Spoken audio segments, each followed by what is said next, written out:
역대하 10장 1절 르호보암이 세겜으로 갔으니 이는 온 이스라엘이 그를 왕으로 삼고자 하여 세겜에 이르렀음이더라. 느밧의 아들 여로보암이 전에 솔로몬의 왕의 낯을 피하여 애굽으로 도망하여 있었더니 이 일을 듣고 여로보암이 애굽에서부터 돌아오매 무리가 사람을 보내어 그를 불렀더라. 여로보암과 온 이스라엘이 와서 르호보암에게 말하여 이르되 왕의 아버지께서 우리의 멍에를 무겁게 하였으나 왕은 이제 왕의 아버지께서 우리에게 시킨 고역과 매운 무거운 명예를 가볍게 하소서. 그리하시면 우리가 왕을 섬기겠나이다. 르호보암이 그들에게 대답하여 3일 후에 다시 내게로 오라 하매 백성이 가니라.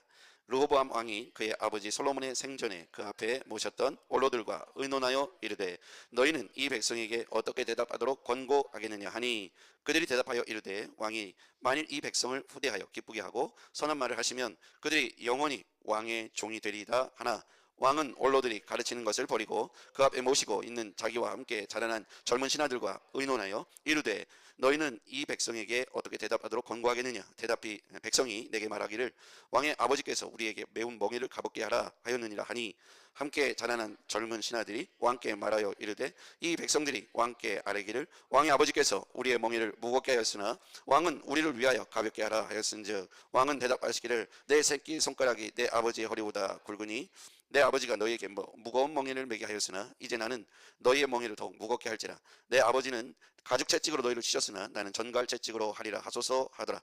3일 만에 여로보암과 모든 백성이 르호보암에게 나왔으니 이는 왕이 명령하여 이르기를 3일 만에 내게로 다시 오라 하였습니다.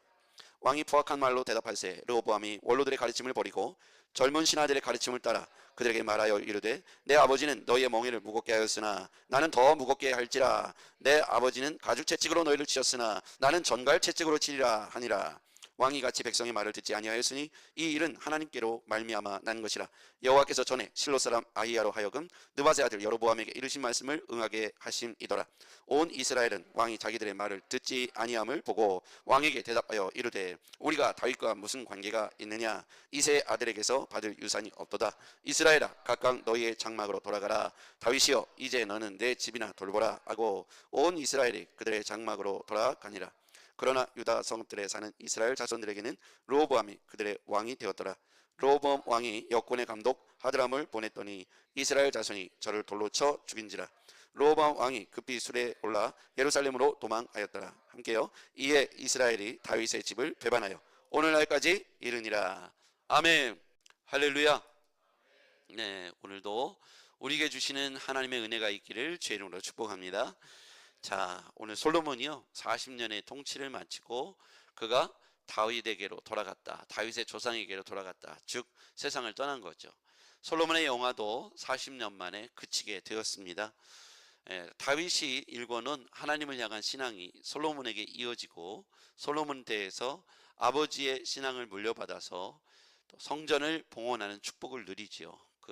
그 성전 봉헌에 온 정성을 다 기울였고 하나님의 은혜가 그곳에 충만하게 임했습니다.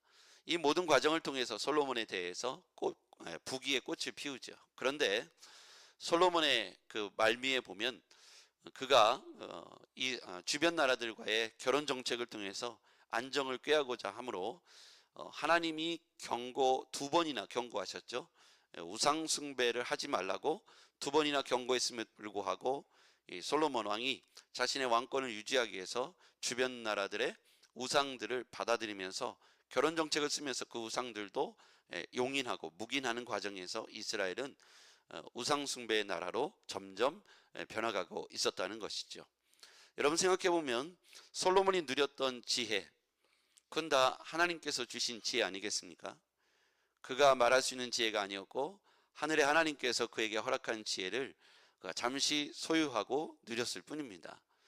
솔로몬이 누렸던 부귀영화는 또 어떻습니까? 그것 또한 하나님께서 솔로몬에게 잠시 맡겨주신 것이라는 것이죠. 생각해보면 우리의 젊음도, 우리의 재능도, 우리의 건강도, 또 우리의 물질도, 우리가 배운 학업도, 이 모든 것들을 우리가 살펴볼 때 다 하나님께서 우리에게 잠시 맡겨주신 것이다 라고 하는, 하나님이 우리에게 청지기로서 잠시 위임해주고 맡겨주신 것이라는 것을 우리는 잊지 말아야 합니다. 영원한 게 없기 때문이죠. 솔로몬의 영화도 40년으로 끝났다는 것을 기억해야 합니다. 우리가 솔로몬의 명재판을 기억하고 있잖아요. 그렇던 솔로몬도 40년의 통치 기간을 마치고 죽었다는 것을 기억하고요. 누구나 하나님으로부터 위임받는 시간과 물질과 건강, 그리고 자신이 갖고 있는 재능, 여러 가지가 다 잠시 머물렀다가 가는 것이다. 그것이 준비되어 있는 사람이 하나님의 사람을 통해서 하나님이 이렇게 위임해 줬다가 그 위임된 것이 우리에게 맡겨진 거잖아요. 그럼 우리는 잠시 맡은 위임받은 청직이라는 사실을 기억하고 내가 영원히 소유하려고 하고 내 것이라고 착각하고 영원할 것처럼 착각할 때 우리는 하나님과 우리 사이에 부어주신 은혜를 망각하게 되고 초점이 흐려져서 결국 하나님으로부터 버림받게 되고 더 이상 그 축복이 그 밑에 대로 이어지지 못한다는 것을 오늘 이 말씀을 통해서 경고로 생각하고 받아들여야 하겠습니다. 다윗의 믿음이 솔로몬에게 내려진 것 중에 하나가 성전 건축이고요. 그 성전 건축을 통해서 내리신 복이 지혜였습니다. 그런데 하나님께서 그가 지혜를 구하는 걸 보고 부귀와 영화도 같이 주셨잖아요. 아까 말씀드린 대로 그 모든 것이 영원한 것이 아니라 잠깐 맡겨주신 것이라는 것을 잊지 말아야 하겠습니다.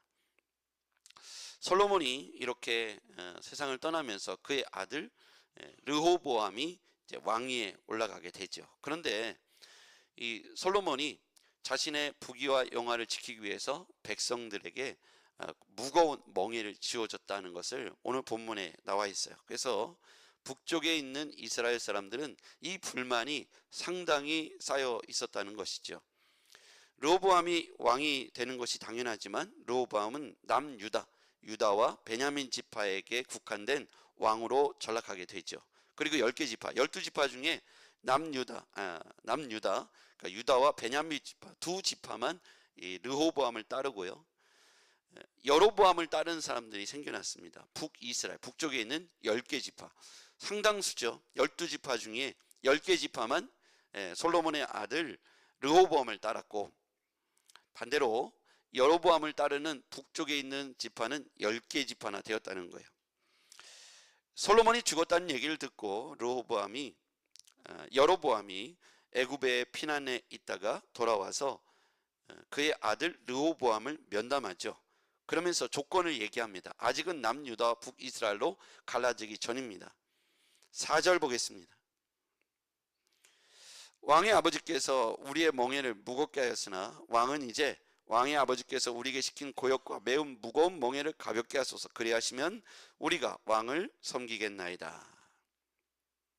여로보암이 반역을 꾀할 마음이 아니라 이제 그의 아들 솔로몬의 아들 르호보암에게 좀 백성을 긍휼히 여기고 선정을 베풀어주고, 너무 고된 노역은, 고된 멍에는, 고된 이 많은 세금은 백성들이 고통스러우니 백성들을 좀 선정해 주시오라고 제안을 하죠. 그러면 우리가 당신을 온 마음으로 섬기겠습니다. 통일 이스라엘로 섬기겠습니다.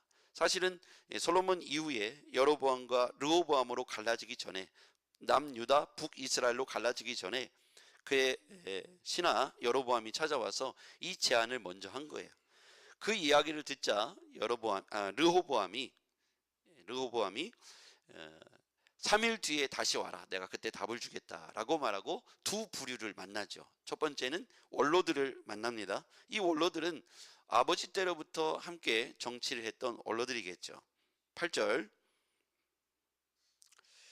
자, 6절에 보니까 르호보암 왕이 그의 아버지 솔로몬의 생전에 그 앞에 모셨던 원로들과 의논하죠. 권고합니다. 자, 7절에 보니까 그들이 대답하여 이르되 왕이 만일 이 백성을 후대하여 기쁘게 하고 선한 말을 하시면 그들이 영원히 왕의 종이 되리이다. 이렇게 제안을 합니다. 후대하고 백성들을 선정으로 잘 다스리고 그들의 마음을 위로해 주면 그들이 왕에게 더욱 순종하고 좋은 왕의 종이 될 것입니다. 근데 8절에 보니까 르호보암 왕은 원로들이 가르치는 것을 버리고 그 앞에 모시고 있던 자기와 함께 자라는 젊은 신하, 즉 다윗과 솔로몬의 좋은 신앙에서 점점 멀어져 있던 젊은 신하, 르호보암 왕 당시에 솔로몬의 말미에서 잘못된 우상 숭배를 보고 자라난 젊은 신하들과 의논한 것입니다.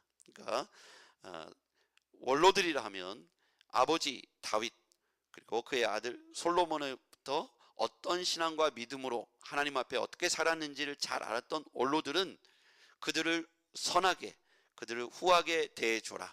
그러면 당신의 영원한 종이 될 것이다 라고, 이렇게 하십시오라고 선정을 이야기하죠.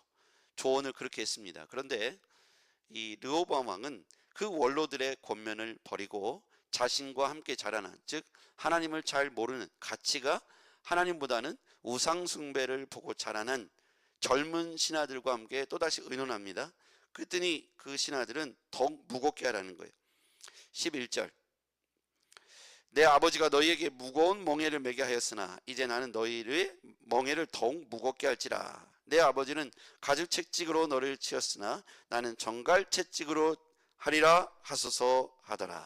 그러니까 젊은 신하들이 이 채찍을, 전갈 채찍을 치라, 무게를, 더욱 무거운 멍에를 그들에게 메우라, 이렇게 강경책을 씁니다. 자, 두 부류가 있었어요. 원로들은 누구냐면 다윗과 솔로몬의 신앙을 함께, 그리고 그들의 하나님 앞에서 어떻게 이스라엘 민족이 통일왕국이 되었고 어떻게 다윗이, 솔로몬이 축복을 받았는지를 잘 보고 있었던 원로들에게 자문을 구했을 때는 그들에게 이렇게 후하게 대해주고 선하게 대해줄 것을 권면합니다. 그러면 당신의 영원한 백성이 되고 종이 될 것입니다. 그런데 또 다른 부류에게 찾아가죠. 젊은, 자신과 함께 자라난 젊은 신하들을 찾아가죠. 그 사람들은 누구냐면 다른 세대지요. 솔로몬의 말미에 그가 결혼 정책을 통해서 잘못된 정치, 우상 숭배가 이스라엘 땅에 만연한 것을 허락한, 어떻게 보면 약간 인본주의 정책을 펴고 있을 때 잠깐 함께했던 신하들이죠. 그들은 뭐라고 얘기합니까? 더욱 강경한 정책을 써서 그들이 옴짝달싹 딴 생각을 못하도록, 반역을 꾀하지 못하도록 그렇게 강한 드라이브를 걸라고 가르칩니다. 결국 어떻게 됩니까? 르호보암과 여로보암은 분열 왕국으로 치닫게 되죠. 그러니까 이스라엘 역사의 남유다와 북이스라엘로 갈라지는 딱 그 시점입니다. 지금 만약에 르호보암이 아버지와 할아버지의 신앙을 물려받았다면 과연 어떻게 했을까요? 하나님을 경외하고 두려워하는 신앙을 물려받았더라면 르호보암이 과연 어떻게 했을까요? 우리는 여기에서 중요한 갈림길에 있어서 이스라엘 역사에 너무나도 어처구니 없는 지금 이 르호보암의 행태를 보고 있습니다. 할아버지 신앙, 아버지의 올바른 신앙을 르호보암이 따라왔더라면 이스라엘은 분열왕국이 시작되지 않았을 것이죠. 불행하게도 그는 잘못된 사람들과 함께 잘못된 결정을 내리게 되었다는 거예요. 우리가 조언을 들을 때도 신앙 안에 있는 사람인지 신앙 밖에 있는 사람인지, 인본주의의 생각을 갖고 있는 사람인지 신본주의의 생각을 갖고 있는 사람인지를 분별할 필요가 있겠습니다. 우리 주변의 동역자들이 누구인지 우리는 점검할 필요가 있다는 말씀입니다. 여러분과 말씀을 나누고 의대를 나누고 삶을 나누는 공동체가 여러분에게 긍정적인 믿음의 본을 보여주는 사람인지 아니면 세상의 가치를 통해서 여러분을 흔들고 있는 사람인지 우리는 분별할 필요가 있다는 것이죠. 대개의 경우 우리가 만나는 많은 사람들이 세상의 인본주의적 관점을 가지고 세상의 성공 기준을 가지고 삶을 살아가는 사람들이 굉장히 많습니다. 그러니까 그들에게 있어서 복음이나 교회 공동체는 이해가 되지 않는 것이죠. 세상의 성공 논리는 가지면 더 가져야 되고 또 가진 자가 더 많이 갖고 상대방과 나는 경쟁자여야 되고 그들보다 내가 우위를 점해야 되고, 성경은 뭐라고 얘기합니까? 낮아지라고 말하고 말제가 되라고 말씀하시고 으뜸이 되고자 하는 자는 가장 섬기는 자가 되어야 하리라고 말씀하고 있습니다. 또 성경은 사랑은 참 나누는 것이고 주는 것이고 아낌없이 주는 거래요. 예수님도 자신의 모든 것을 피와 땀과 모든 육체를 내어주시기까지 우리를 사랑해 주셨습니다. 허비하고 낭비하는 사람 사랑인 것처럼 보여지지만 그 사랑이 우리를 구해내셨다는 것을 알 수가 있습니다. 세상의 논리는 이 사람은 내가 밟고 올라서야 될 경쟁 대상자이지만 성경은 우리에게 섬기고 사랑해야 할 대상자로 가르치고 있는 것이죠. 그러니까 세상의 가치를 가지고 인생의 문제를 그런 관점과 안경을 쓰고 인생의 관점을 바라볼 때 예수 믿는 사람들은 참 어리석은 사람들이죠. 그래서 그들과 함께 우리의 인생의 문제를 논하고 자녀의 교육을 논하고 내 삶의 문제를 논할 때 올바른 조언을 듣기가 어렵다는 것이죠. 오늘 이 르호보암이 신앙의 원로들과 믿음의 원로들과 대화를 나눴어야 하는데 그 이야기를 들었으나 그는 오히려 자신과 함께 자라난 비슷한 생각을 갖고 있는 어찌 보면 편한 자기의 관점에서 이야기해주고 지지해주는 젊은 신하들의 의견을 따른 것이 심각한 이스라엘의 오점이 된 것이죠. 그런데 여러분, 이것이 참 우리 가운데 한번 생각해 볼 게 뭐냐면 지금 이 역사의 히스토리를 누가 진행하고 계십니까? 하나님이시죠. 그러니까 원로들과 젊은 신하들의 이 생각을 들을 때에 사실은 르호보암이 잘못된 선택을 한 것도 있지만 이미 하나님은 르호보암이 아니라 여로보암을 통해서 북이스라엘로 나눠지게 될 것을 준비하고 있었다는 것이죠. 자, 13절 말씀 보겠습니다. 같이 읽어볼게요. 시작. 왕이 포악한 말로 대답할세 르호보암이 원로들의 가르침을 버리고 젊은 신하들의 가르침을 따라 그들에게 말하여 이르되 내 아버지는 너희의 멍에를 무겁게 하였으나 나는 더 무겁게 할지라. 내 아버지는 가죽채찍으로 너희를 치었으나 나는 전갈채찍으로 치리라 하니라. 15절의 말씀을 보니까요, 왕이 이같이 백성의 말을 듣지 아니하였으니 이 일은, 거기서부터 밑줄 그어볼까요? 하나님께로 말미암아 난 것이라. 여호와께서 전에 실로 사람 아히야로 하여금 느바데 아들 여로보암에게 이르신 말씀을 응하게 하심이더라. 인류 역사는 하나님이 주관하시고 하나님이 말씀하신 그 예언의 말씀을, 이끄시는 말씀을 그대로 성취하시는 분이 바로 하나님이시죠. 그러면 이 역사의 흐름과 이 여로보암이 역사에 등장하게 돼요. 북이스라엘로 10개 지파, 2개 지파, 남유다, 북이스라엘로 갈라져 계속 전쟁하고 반목하게 된 이 상황은 왜 일어났을까요? 결국 아버지 다윗의 신앙이 온전히 솔로몬에게 전달되지 않아서일 수도 있습니다. 솔로몬이 왜 변질되었을까요? 그의 부귀영화가 자신에게 어느 순간에는 너무 하나님 앞에 감사하고 사람들이 막 줄을 서고 자신의 지혜를 들으려고 하고 막 그 금을 들고 각종 진귀한 보석을 들고 세상의 많은 나라의 왕들이 자신을 만나겠다고 줄을 서 있는 이 광경 속에서 그는 이 모든 것이 하나님께로부터 왔다는 겸손과 이 처음 마음을 잃지 말았어야 했습니다. 근데 이 40년을 통치하는 동안 그에게 10년, 20년, 30년이 지나면서 이 모든 것들이 이제 당연하고 의례하고 영적 무감각에 빠져버린 것이 저는 패착이라고 생각합니다. 영적 무감각에 빠지고 죄에 대한 무감각에 빠지고 이 모든 부귀영화와 잘되는 성공이 처음에는 너무 감사하고 하나님께 영광이 되지만 이런 것들이 시간이 지나면서 우리에게 일상이 되고 우리에게 보편적인 것이 되는 순간 무감각에 빠지는 거예요. 그래서 우리의 현재 위치를 망각하게 되는 거예요. 여러분, 우리가 지금 이 자리에 있고 여러분이 현재 삶의 터전과 가정을 일구고 있는 그 자리에서 기준으로 보자고요. 과거에 여러분들이 지금보다 더 나았던 때도 있을 수 있고 어려웠던 때도 있었을 겁니다. 그런데 지금 대개의 경우 과거에 비해서 많이 좋아졌을 것이라고 생각합니다. 그게 경제적인 걸 꼭 아니더라도 영적인 측면에서도 과거에 비해서 여러분 지금 굉장히 높은 수준의 성장과 또 하나님이 주시는 은혜들이 저는 있을 것이라고 생각합니다. 이것들이 결코 당연한 게 아닙니다. 하나님이 주신 은혜인 줄 믿습니다. 이 은혜들을 가볍게 무감각하게 여기지 마시기를 바랍니다. 그러면 어떻게 될까요? 제일 좋은 방법은 생각해보고 나누는 거예요. 내 자녀와 우리 가족들이 함께 모여서 하나님이 우리에게 과거에 비해서 현재 하나님이 주신 은혜들을 나누어 볼 필요가 있겠습니다. 전에는 집이 넓혀지고 새로운 차를 사고 옷을 사고 내가 좀 더 넓은 그 집을 갖고 승진하고 이런 게 감사했다면 여러분, 우리가 언제까지 그 수준으로 감사를 고백하겠습니까? 지금 우리가 성장하고 좋아진 것에 그것만 있는 게 아니잖아요. 제가 볼 때 여러분들은 지금 과거에 비해서 신앙과 영적 수준과 모든 것들이 저는 성장했다고 생각합니다. 그런 것들도 여러분이 신앙 안에서 함께 자녀들과 가족들과 나누어 보시길 바랍니다. 그리고 기록해 보세요.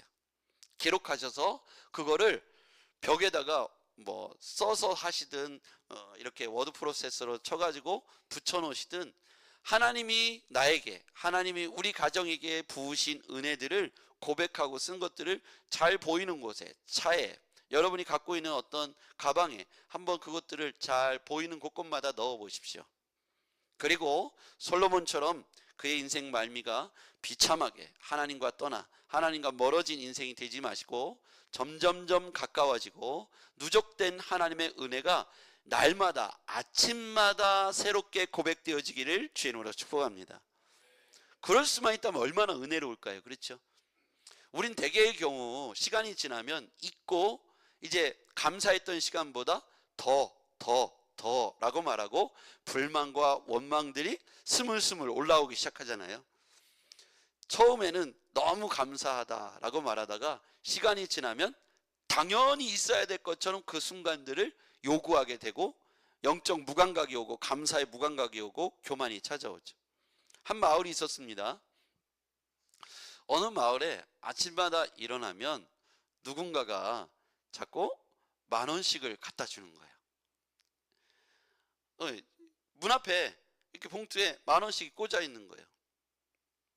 그럼 처음에는 생각해 보세요. 10,000원이 갑자기 그 마을에 꽂아 있으니까 다들 얼마나 감사했겠어요. 그렇죠?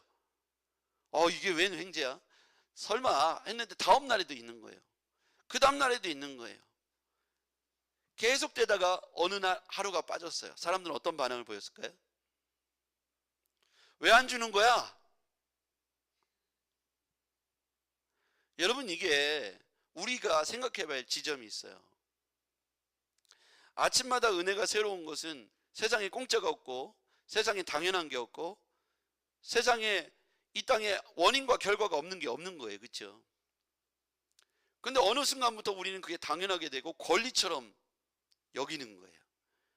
아침마다 매일매일 하나님의 은혜가 우리 가운데 귀하게 느껴지고 감사하게 느껴지고 내 삶의 자리가 정말 최고로 느껴진다면 저는 르호보암과 같은 자녀가 나오지 않았을 거라고 생각합니다. 솔로몬이 중간에 그 중심을 잃고 자신이 누리고 있는 이 지혜와 이 부귀가 하나님께로부터 왔다라고 하는 그 처음의 마음과 그 은혜와 감격을 잃어버렸기 때문 아닐까요? 그래서 스스로가 그걸 지키려고, 안 뺏기려고, 그게 했던 게 뭐냐면 결혼 정책인 거예요. 이웃 나라들과 사돈관계를 맺으면 당연히 사위의 나라를 장인이 쳐들어오겠느냐, 이래서 결혼을 한 거예요. 그럴 때 그들이 갖고 온 우상들을 절대로 이거 갖고 오면 안 돼, 큰일 나, 하나님이 여기 우리나라를 다 하나님이 주신 건데 이거 네가 안고 먹고 있는 이 의자, 상아로 만든 이 의자 하나님이 주신 거고, 네가 쓰는 그 금잔 하나님이 주신 건데 그거 갖고 들어오면 하나님이 다 걷어가시니까 빨리 갖다 버리고 와, 이렇게 말했어야 되잖아요. 그렇죠? 그런데 솔로몬이 그렇게 말하면 공주가 집에 가갖고 아빠, 우리 신랑이 다 갖다 버리래, 나 철수할래, 이럴까봐 솔로몬이 그걸 다 우상단지들을 방에, 그 신부들의 방에 있는, 후궁들의 방에 있는 우상단지들을 알면서도 묵인한 거 아닙니까? 그렇죠? 결국 그걸 보고 자라난 르호보암은 어떻게 생각했겠어요? 할아버지 얘기는 전설이 됐고 아버지 얘기는 과거가 된 거예요. 그리고 현재를 보니까 이렇게 해도 되는구나를 자기 눈으로 본 겁니다. 결국 하나님의 신이 떠나가니까 어떻게 되겠어요? 이스라엘의 역사는 다윗왕의 승리처럼 보이지만 다윗과 함께 하신 하나님의 승리였다는 것이죠. 솔로몬의 지혜처럼 보이지만 솔로몬에게 부어주시고 함께 하신 하나님의 지혜였다는 것이죠.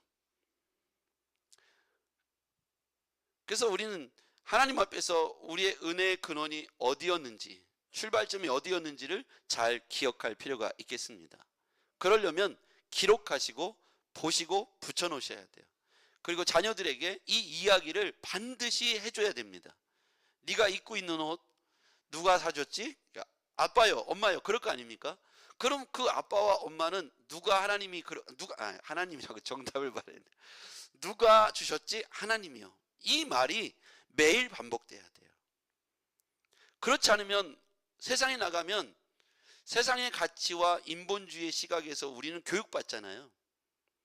그러니까 우리 사이에서 이런 믿음의 결단들이 흐려지게 되고 결국은 어떻게 됩니까?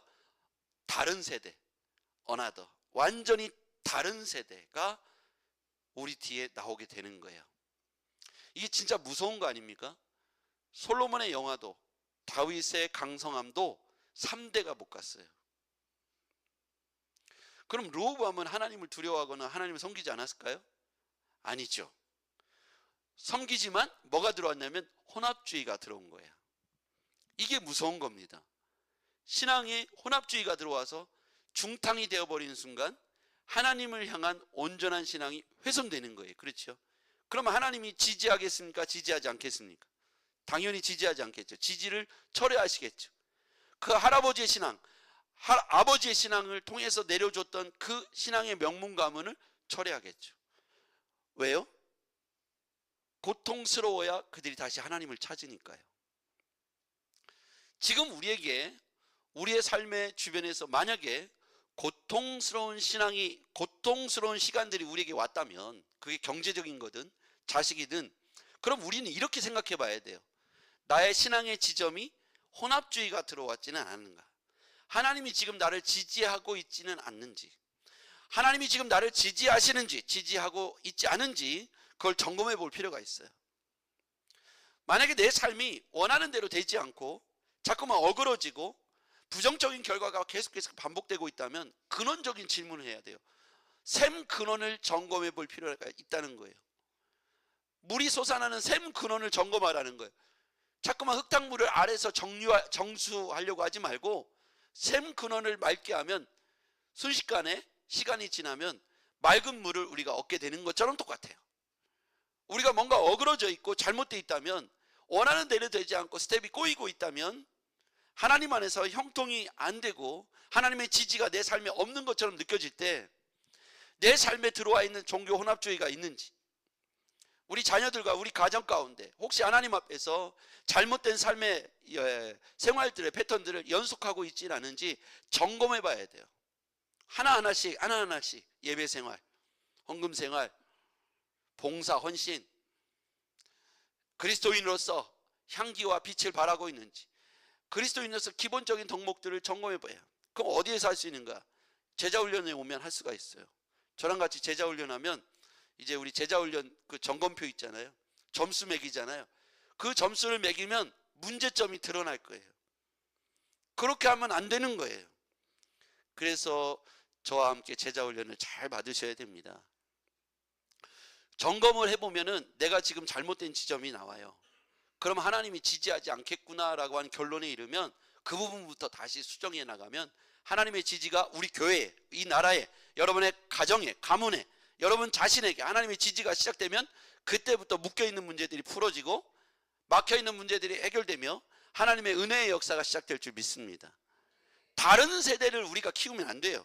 르호보암처럼 어나더 완전히 다른 세대가 되면 할아버지, 아버지의 신앙이 그들 가운데 내려지지 않으므로 헛바퀴 되는 거예요. 엉뚱한 짓을 하는 거예요. 자기의 이 부귀영화가 자기로부터 시작됐다고 착각을 하게 되는 겁니다. 기도하시겠습니다. 전능하신 아버지 하나님, 오늘 하나님께서 솔로몬과 그 르호보암 그리고 그 주변에 있는 여로보암의 관계를 보면서 하나님이 이처럼 한 가문을 틀어가고 있고 지지를 철회하시는 과정을 보게 됩니다.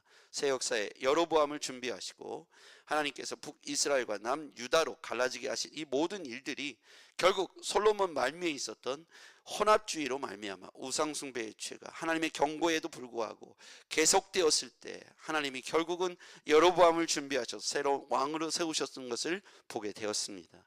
하나님, 우리의 삶을 돌이켜봅니다. 하나님, 우리와 우리의 자녀들 관계에서 하나님이 정말 주인 되시고 하나님이 우리에게 얼마나 큰 복과 은혜를 부으셨는지를 날마다 묵상하고 점검하는 우리가 되게 하옵소서. 예수 그리스도 이름으로 기도하옵나이다. 아멘.